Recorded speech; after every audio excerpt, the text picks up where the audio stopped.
Hoje, como foi falado, vou dar sequência ao estudo de mais um livro que nós estamos estudando, que é o Patriarcas e Profetas.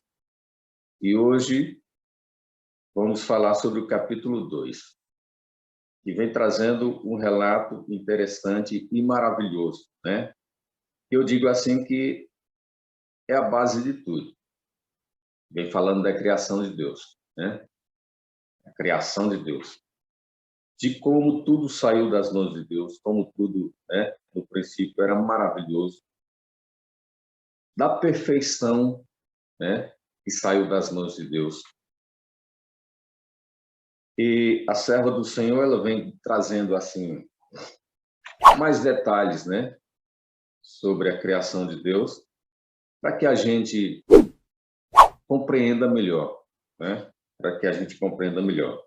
Esse é o propósito dos escritos da serva do Senhor, é nos conduzir à Bíblia, para que abra assim um leque da compreensão da palavra de Deus. E hoje nós vamos falar sobre a criação. E ela diz assim, antes a gente vai ler um versículo da Bíblia, está no capítulo 1,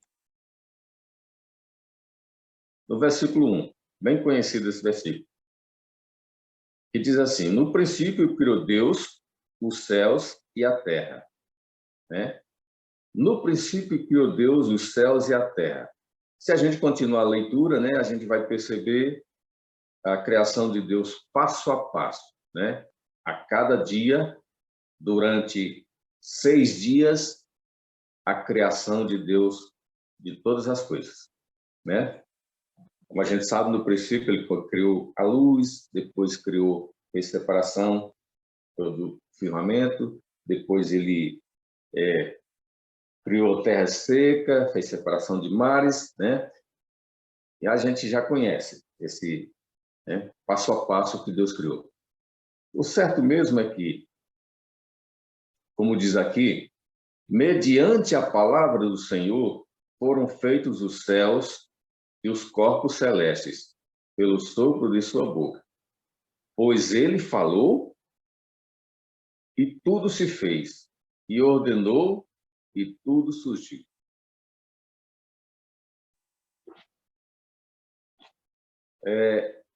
Nós cristãos, Nós cristãos, principalmente adventistas do sétimo dia, nós cremos em toda a palavra de Deus.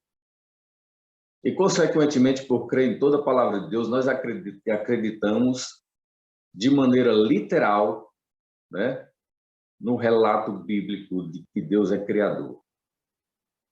E para isso precisa ter fé. Para isso precisa ter fé. Nós acreditamos porque está escrito, mas também pelas evidências, Pelas evidências que a gente vê da natureza, A natureza, da formação dos animais, da formação do próprio ser humano, da complexidade que é o ser humano,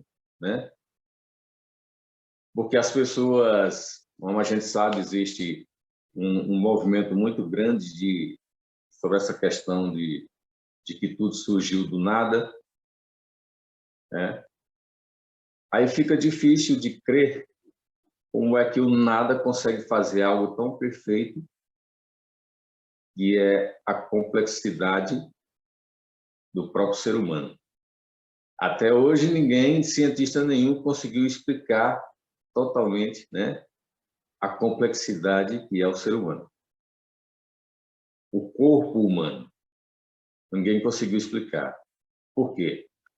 Porque algo tão complexo não pode ter sido criado por acaso. Não pode ter vindo do acaso, Não pode ter vindo do acaso. Então, é com base nisso que nós acreditamos que existiu um arquiteto, um criador, alguém inteligente, por trás de tudo isso. E continua o relato. Quando a terra saiu das mãos do seu Criador, era extraordinariamente bonita. Por toda parte, o solo fértil produzia uma vegetação exuberante. Não existia pântanos lamacentos, nem desertos áridos, arbustos graciosos e flores delicadas agradavam a vista a toda a parte. O ar era puro e saudável. A paisagem era mais bonita do que os terrenos ornamentados do palácio mais luxuoso. A gente, no passado, a gente conhecia os jardins suspensos da Babilônia como uma das 7 maravilhas do mundo, né? Com certeza deveria ser muito belo, muito bonito, né?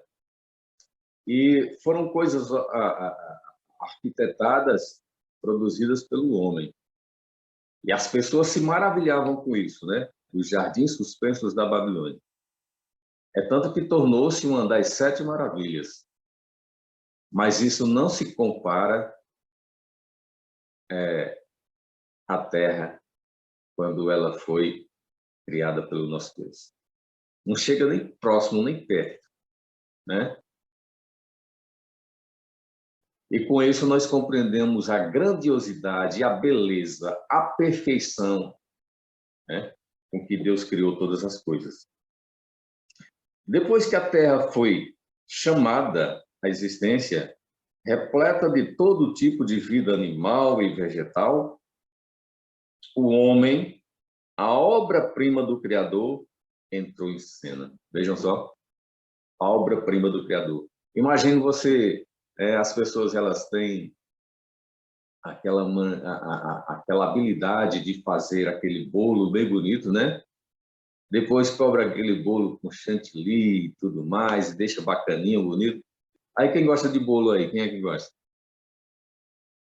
Eu gosto de bolo, agora eu não gosto de bolo muito confeitado, muito enfeitado, eu como bolo, né? Porém, a maioria das pessoas gostam daquele bolo bem, né? Bem produzido, bem confeitado e tudo mais. Aí faz aquela cobertura maravilhosa. Mas para finalizar aquele bolo, a pessoa coloca aquela cereja, né? Então Deus ele criou todas as coisas, né? Fez os elementos, ele fez a natureza, fez todo a beleza, né? Animais, florestas, vegetações, rios, mares, fez tudo isso. E cada dia que ele criava um negócio, uma coisa, né? Um elemento, no final da criação daquele dia ele dizia: e eis que tudo era bom, eis que tudo era bom, eis que tudo era bom. Porém, no 6º dia, quando ele coloca a cereja do bolo, né, e a criação do homem, ele disse que tudo era muito bom. Tudo era muito bom. Então, a beleza da criação, ela se completou quando Deus criou o ser humano. E como a gente sabe, no relato da criação, como a gente sabe, Deus fez o ser humano com as próprias mãos, né? Os outros elementos da criação, ele falava e as coisas surgiam, falava e as coisas surgiam.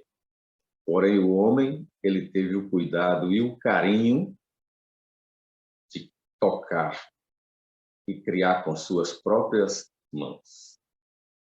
Irmãos, isso quer dizer que Deus nos ama demais, né? Deus nos ama demais. Não que ele não ame toda a sua criação, os animais, né? Mas o ser humano é especial para Deus. O ser humano é especial para Deus. E diz aqui o relato, né? Então disse Deus: façamos o homem à nossa imagem, conforme a nossa semelhança. Domine ele sobre toda a terra, Criou Deus o homem à sua imagem. Nós fomos criados, saímos, Adão e Eva, a princípio, saiu das mãos de Deus, com a semelhança, né, de Deus.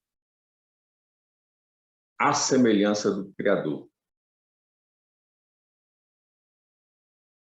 Infelizmente, quando nossos primeiros pais eles cederam à tentação do inimigo, eles, ao mesmo tempo, eles permitiram que a imagem de Deus que foi colocada no homem, ela fosse apagada aos poucos, infelizmente, né? Aquela natureza inocente e perfeita e bondosa e maravilhosa que Deus colocou no homem, ela foi perdida a partir daquele momento. É só a gente ver a partir daquele momento como a humanidade, ao decorrer do tempo, foi sendo degradada espiritualmente, perdeu a imagem de Deus. Mas graças que Deus ele nos ama tanto que ele não nos deixou perecer. Ele não nos deixou perecer. Ele buscou o homem e ele quer resgatar o homem e ele quer recuperar do homem aquela imagem que foi apagada dele. Ele está buscando em nós reconstruir a imagem que foi colocada lá no Éden, no ser humano, e depois do pecado foi sendo apagada. Precisamos permitir que isso aconteça, né? A imagem de Deus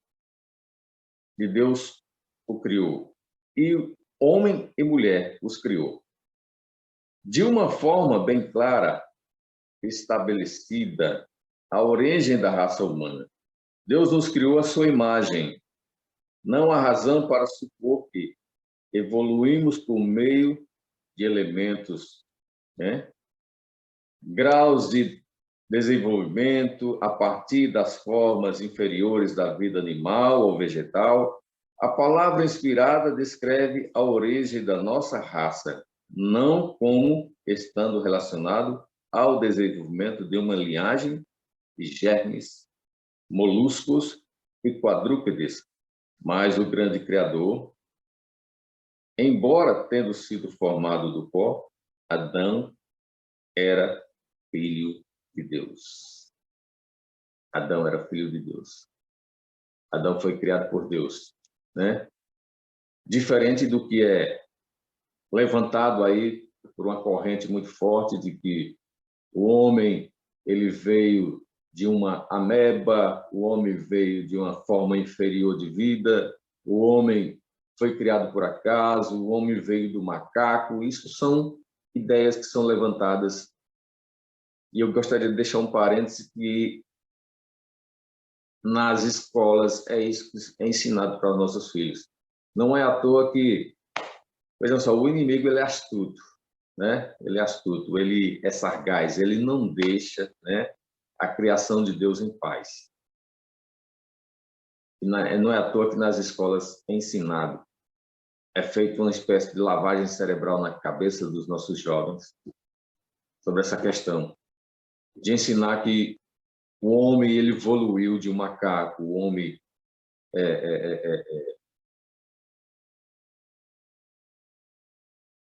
ele é resultado de uma evolução. Mas a pergunta que se faz é como é que algo, né, pode evoluir assim de maneira tornar-se tão perfeita como é o homem, tão complexo como é o homem. E outras correntes teóricas é que diz que tudo surgiu de uma explosão, né? De uma explosão, de um Big Bang, e ali surgiu a vida. Mas como é que nada pode criar nada? Como é que o ser humano, o mais perfeito cientista, o melhor cientista que tem, como é que ele consegue pegar um nada e transformar um nada? Tem como ele fazer isso? Não tem. O mais perfeito cientista, o mais perfeito produtor, inventor que possa existir aqui na Terra, para ele criar alguma coisa, é necessário existir uma matéria pré-existente. É necessário existir uma matéria pré-existente. Ou seja, é necessário que a matéria já esteja criada. Aí como é que pode existir uma explosão sem existir uma matéria já criada? Como é que algo pode explodir se não tem os elementos necessários para causar essa explosão?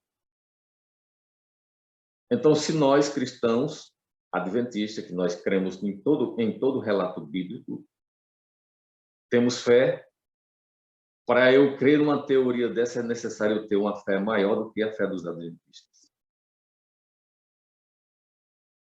Algo, o nada criar nada. É necessário ter uma fé maior.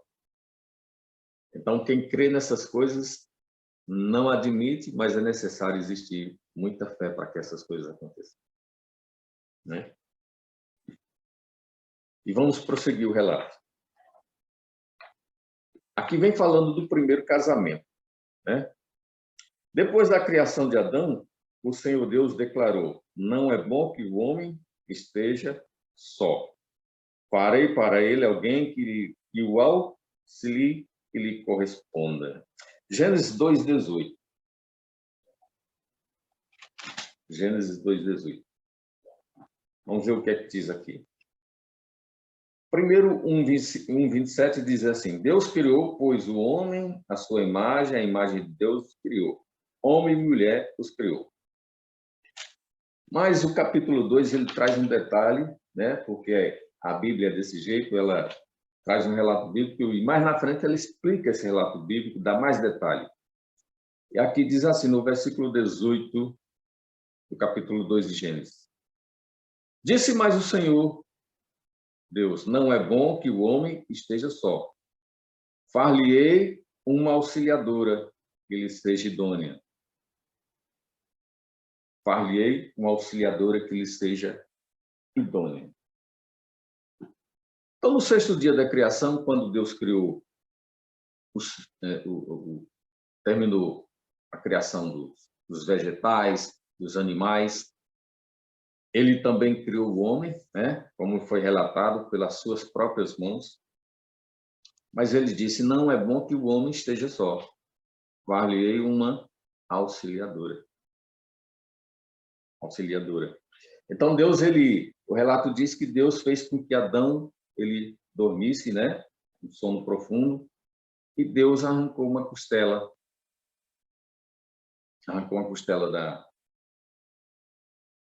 do homem e fez a mulher. Então, irmãos,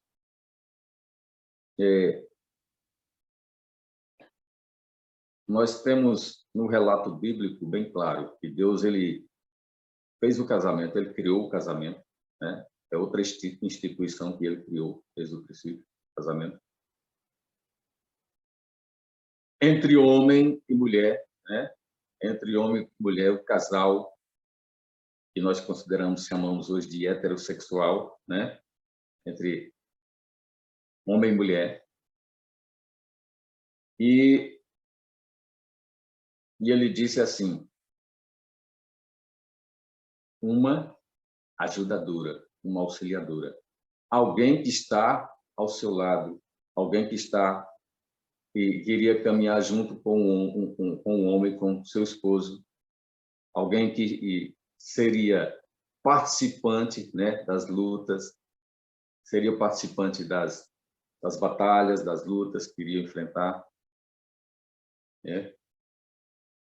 E o versículo 24, do mesmo capítulo, diz assim: por isso deixa o homem pai e mãe, se une a sua mulher, tornando-se os dois uma só carne.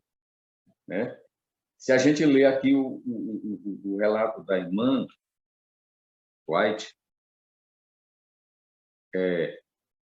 algumas pessoas usam esse versículo para dizer assim, não, aí está falando do coito, do relacionamento sexual entre marido e mulher. Faz parte também. Porém, é algo mais amplo do que isso. É algo mais amplo do que isso. Não é simplesmente essa questão, é algo mais amplo, né? Deus, ele criou a mulher para o homem, para aqueles dois serem apenas uma pessoa. Tornar-se apenas uma pessoa. Aí, irmãos, eu gostaria de fazer uma pequena reflexão aqui. Eu não sei se eu estou certo, se estou errado, se eu vou estar errado nesse ponto. Mas o que acontece? A gente vai lá para o capítulo 1 de Jó e a gente vê o que foi que aconteceu com Jó. Jó, homem íntegro, perfeito, que se desviava do mal, orava a Deus todos os dias e não orava só por ele, mas orava pelos seus filhos, né? Era um homem que era próspero, que tinha muitas riquezas e tudo mais. De repente, a gente vê o relato de que Satanás jogou sobre ele as calamidades. Então, Jó tinha muitos animais, né? Ele tinha muitas propriedades, ele tinha muitos servos, ele tinha 10 filhos. De repente, o mal vem sobre todas essas coisas. E o relato bíblico lá de Jó, capítulo 1, diz que uma coisa acontece quando alguém está relatando sobre esse acontecimento, de repente vem outro, já traz outra notícia, outra destruição. Então, Jó, ele perdeu suas propriedades, ele perdeu os animais que tinha, ele perdeu todos os seus servos e Jó perdeu todos os seus filhos. E Deus disse assim, vai lá, eu permito que você toque em tudo que pertence a Jó. Mas a gente analisar, Satanás não tocou na esposa de Jó. Por que será? Satanás não matou a esposa de Jó. Por que será? Porque Deus disse assim, você pode tocar em tudo que ele tem, mas não faça nada com ele. Você não toca em Jó, não tocará em Jó. E por que a esposa de Jó não foi tocada? Porque ambos são uma só pessoa. Ambos são uma só pessoa. Então o casamento ele é sagrado, né? O casamento ele é sagrado.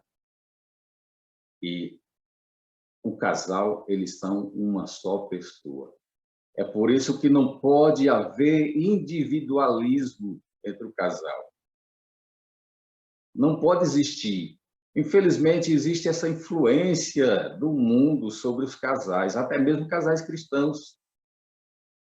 Que cada um é dono da sua própria vida, eu tomo conta da minha vida, você toma conta da sua, você faz o que você quiser, eu faço o que eu quiser.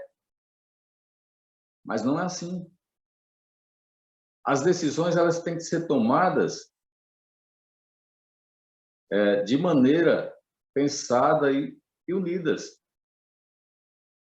né? Tem que chegar os dois à mesma conclusão. Né? É por isso que Deus disse, eu vou dar a ele uma ajudadora. Tirou da costela por quê? Como diz o relato da serva do Senhor, porque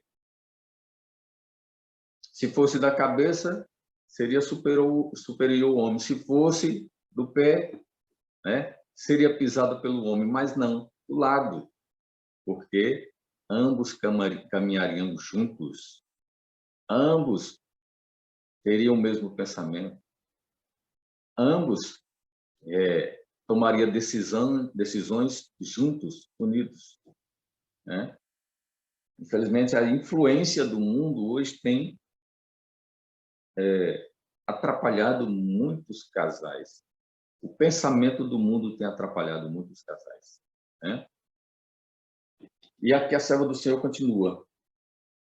Depois da criação, né?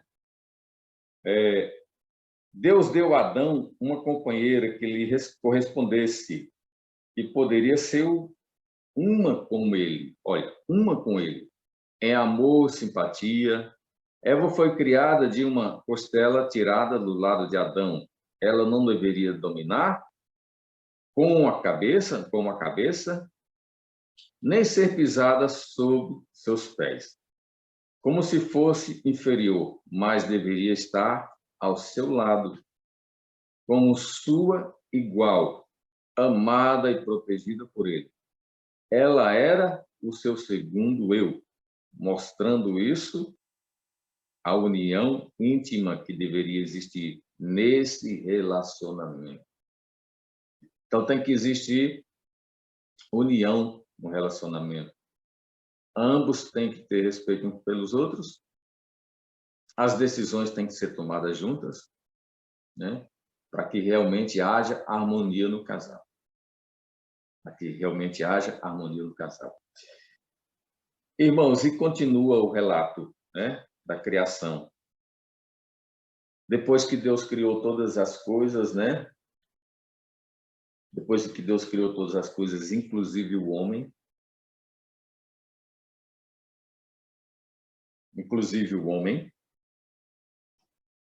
vem a bênção do sábado. Vem a bênção do sábado. Irmãos, o sábado é uma bênção. O sábado é uma bênção. Eu louvo a Deus, eu agradeço a Deus por ter conhecido essa igreja, essa verdade. E ter conhecido, né, sobre esse mandamento que eu nunca tinha escutado falar. Eu cresci na minha adolescência, né? Na minha adolescência, eu tive contato com cristãos, né? Meus irmãos, eles eram testemunhos de Jeová. Eu tinha irmão que é batista, mas nunca tinham escutado falar sobre o sábado. Mas graças a Deus que, passado o tempo, né, Deus me alcançou e trouxe essa verdade do sábado. E o sábado, irmãos, muitos acham que o sábado ele serve para a gente. Tá na correria da semana, trabalhando, tá cansado, então eu preciso de um descanso. Para chegar o sábado, eu estou louco para chegar o sábado para eu descansar fisicamente. Isso é válido, porque hoje, infelizmente, o mundo nos impõe sobre isso. Mas se a gente analisar bem, o sábado não é só para isso, porque o sábado ele foi estabelecido na criação. E lá, os nossos primeiros pais, Adão e Eva, não estavam cansados, eles não tinham trabalhado ainda. Eles não tinham trabalhado ainda. Isso quer dizer o quê? Que o descanso, ele não é só físico. O descanso, ele é principalmente espiritual. Principalmente espiritual. Deus nos convida nesse dia para a gente descansar nele, descansar no Senhor. Descansar no Senhor. É por isso que o sábado, ele é um dia especial, como diz lá em Isaías 58, versículo 13. A gente tem que esquecer as coisas, né, que estão ao nosso redor e nos concentrar somente na nossa comunhão com o Senhor. Amém, irmãos? Então, gostaria de encerrar a meditação nesse momento, porque a hora, né, está passando, mas espero ter sido esclarecedor nesse ponto, e o Espírito Santo ele venha tocar os nossos corações, amém?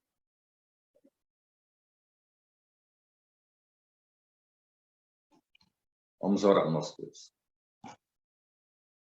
Pai Santo e amado Deus, te agradeço, meu Deus, por tua bondade, te agradeço pela tua misericórdia, Senhor.